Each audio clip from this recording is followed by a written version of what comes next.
Smitha's kitchen, ರುಚಿಗಳ ಸರದಾರ.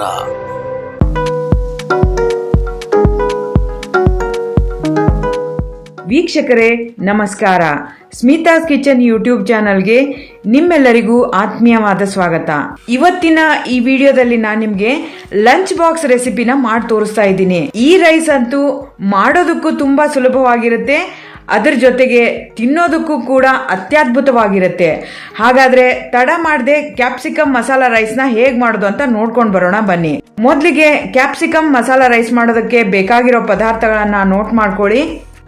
ಶೇಂಗಾ, ಕೆಂಪು ಒಣ ಮೆಣಸಿನಕಾಯಿ, ಉದ್ದಿನಬೇಳೆ, ಜೀರಿಗೆ, ಕಡಲೆಬೇಳೆ, ಮೆಂತ್ಯಕಾಳು, ರೆಡ್ ಕ್ಯಾಪ್ಸಿಕಮ್, ಫ್ರೋಜನ್ ಪೀಸ್ ಅಥವಾ ಫ್ರೆಶ್ ಪೀಸ್, ಗ್ರೀನ್ ಕ್ಯಾಪ್ಸಿಕಮ್, ಈರುಳ್ಳಿ, ಗೋಡಂಬಿ, ಹಸಿ ಮೆಣಸಿನಕಾಯಿ, ಎಣ್ಣೆ, ರುಚಿಗೆ ತಕ್ಕಷ್ಟು ಉಪ್ಪು, ಮೊದಲೇ ರೆಡಿ ಮಾಡಿಟ್ಟಂತ ಅನ್ನ, ಕರಿಬೇವಿನ ಸೊಪ್ಪು ಮತ್ತು ಕೊತ್ತಂಬರಿ ಸೊಪ್ಪು.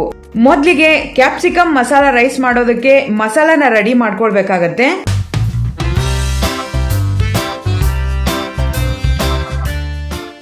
ಮೊದಲಿಗೆ ಕ್ಯಾಪ್ಸಿಕಮ್ ಮಸಾಲಾ ರೈಸ್ ಮಾಡೋದಕ್ಕೆ ಈ ಎಲ್ಲ ಮಸಾಲೆ ಪದಾರ್ಥಗಳನ್ನ ಡ್ರೈ ರೋಸ್ಟ್ ಮಾಡಬೇಕಾಗತ್ತೆ.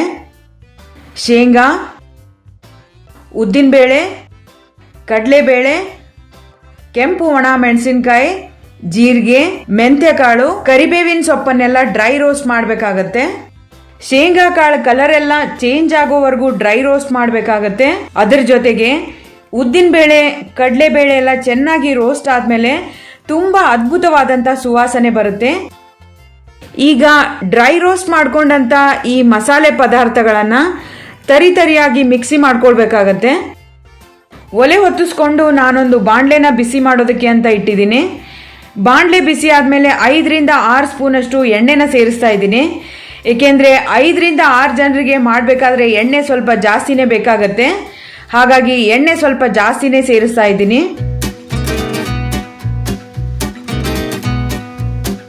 ಈಗ ಎಣ್ಣೆ ಎಲ್ಲ ಬಿಸಿಯಾಗಿದೆ.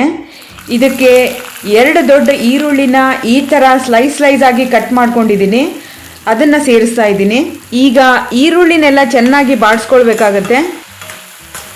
ಈಗ ನಾನು ಇದಕ್ಕೆ ಗ್ರೀನ್ ಕಲರ್ ಕ್ಯಾಪ್ಸಿಕಮ್ನ ಸೇರಿಸ್ತಾ ಇದ್ದೀನಿ. 1 ಕ್ಯಾಪ್ಸಿಕಮ್ ಅನ್ನ ಈ ರೀತಿ ಉದ್ದುದ್ದವಾಗಿ ಹೆಚ್ಚಿಟ್ಕೊಂಡಿದ್ದೀನಿ, ಅದನ್ನ ಸೇರಿಸ್ತಾ ಇದ್ದೀನಿ. ಅದರ ಜೊತೆಗೆ ರೆಡ್ ಕಲರ್ ಕ್ಯಾಪ್ಸಿಕಮ್ನು ಸಹ ಉದ್ದುದ್ದಾಗಿ ಹೆಚ್ಚಿಟ್ಕೊಂಡಿದ್ದೀನಿ, ಅದನ್ನು ಸಹ ಸೇರಿಸ್ತಾ ಇದ್ದೀನಿ. ಸ್ಲಿಟ್ ಮಾಡಿದಂತ 5ರಿಂದ 6 ಹಸಿ ಮೆಣಸಿನಕಾಯಿನ ಸೇರಿಸ್ತಾ ಇದ್ದೀನಿ.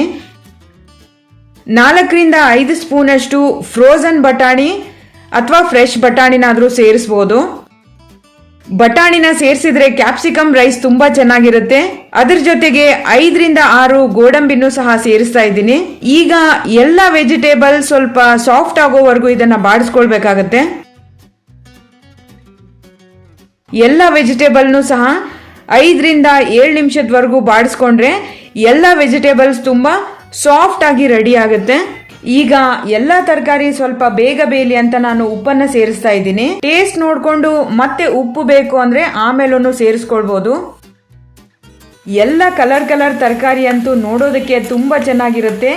ಅದೇ ತರ ಕ್ಯಾಪ್ಸಿಕಮ್ ಮಸಾಲಾ ರೈಸ್ ಕೂಡ ತುಂಬಾನೇ ಅದ್ಭುತವಾಗಿರುತ್ತೆ.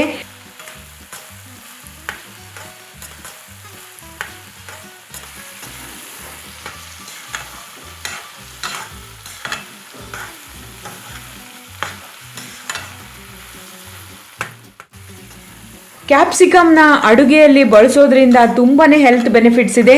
ಏಕೆಂದ್ರೆ ಕ್ಯಾಪ್ಸಿಕಮ್ನಲ್ಲಿ ವಿಟಮಿನ್ ಎ ಮತ್ತು ವಿಟಮಿನ್ ಸಿ ಇರೋದ್ರಿಂದ ಇಮ್ಯೂನ್ ಸಿಸ್ಟಮ್ಗಂತೂ ತುಂಬಾನೇ ಒಳ್ಳೇದು.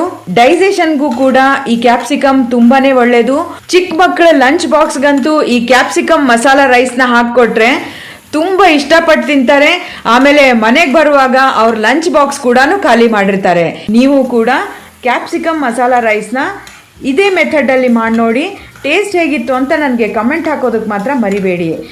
ಚಿಕ್ಕವರಿಂದ ಹಿಡಿದು ದೊಡ್ಡವರವರೆಗೂ ಈ ಕ್ಯಾಪ್ಸಿಕಮ್ ಮಸಾಲಾ ರೈಸ್ನ ತುಂಬಾನೇ ಇಷ್ಟಪಟ್ಟು ತಿಂತಾರೆ. ಆಮೇಲೆ ಮಕ್ಕಳಿಗೆ ಲಂಚ್ ಬಾಕ್ಸ್ ಹಾಕೋಕ್ಕಂತೂ ಈ ಕ್ಯಾಪ್ಸಿಕಮ್ ಮಸಾಲಾ ರೈಸ್ ಮಾಡೋದಕ್ಕೂ ಕೂಡ ತುಂಬಾ ಸುಲಭವಾಗಿರುತ್ತೆ.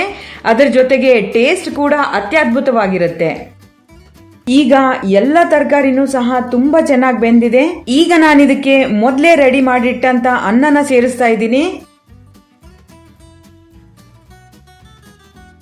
ಹಾಗೆ ಕ್ಯಾಪ್ಸಿಕಮ್ ಮಸಾಲಾ ರೈಸ್ ಮಾಡೋದಕ್ಕೆ ಅಂತ ಮಸಾಲೆನ ನಾವು ಮೊದಲೇ ರೆಡಿ ಮಾಡಿಟ್ಟಿದ್ವಿ. ಅದನ್ನ ತರಿತರಿಯಾಗಿ ಮಿಕ್ಸಿ ಕೂಡ ಮಾಡಿಟ್ಕೊಂಡಿದ್ವಿ. ಈಗ ಆ ಮಸಾಲೆನು ನಾನು ಇದಕ್ಕೆ ಸೇರಿಸ್ತಾ ಇದ್ದೀನಿ. ಸಣ್ಣದಾಗಿ ಹೆಚ್ಚಿಟ್ಕೊಂಡಂತ ಕೊತ್ತಂಬರಿ ಸೊಪ್ಪನ್ನ ಸೇರಿಸ್ತಾ ಇದ್ದೀನಿ.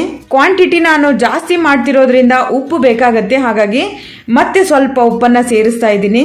ಈಗ ಅನ್ನನ ಸೇರಿಸಿದ್ದೀವಿ, ಅದ್ರ ಜೊತೆಗೆ ಮಸಾಲೆನ ಸೇರಿಸಿದ್ದೀವಿ. ಈಗ ಇದನ್ನೆಲ್ಲ ನೀಟಾಗಿ ಮಿಕ್ಸ್ ಮಾಡ್ಕೊಳ್ಬೇಕಾಗತ್ತೆ.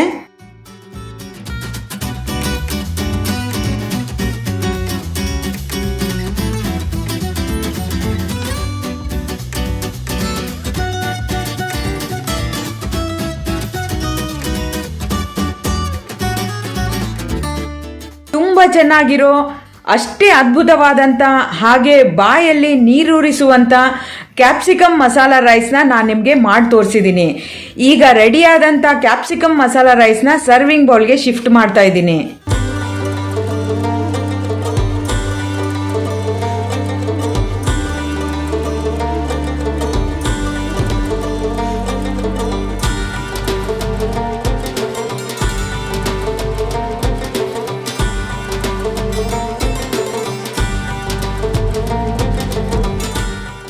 ಈ ರೆಡಿ ಆದಂಥ ಕ್ಯಾಪ್ಸಿಕಮ್ ಮಸಾಲಾ ರೈಸ್ನ ನೋಡಿದರೆ ನನಗಂತೂ ಬಾಯಲ್ಲಿ ನೀರು ಬರ್ತಾ ಇದೆ.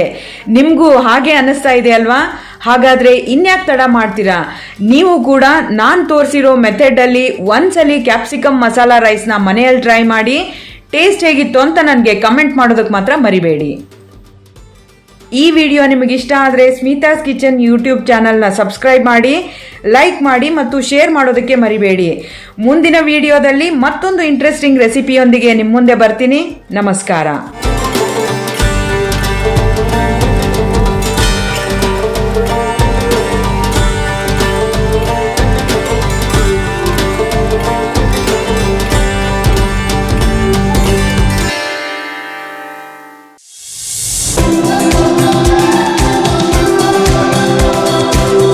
ಸ್ಮಿತಾಸ್ ಕಿಚನ್, ರುಚಿಗಳ ಸರದಾರ.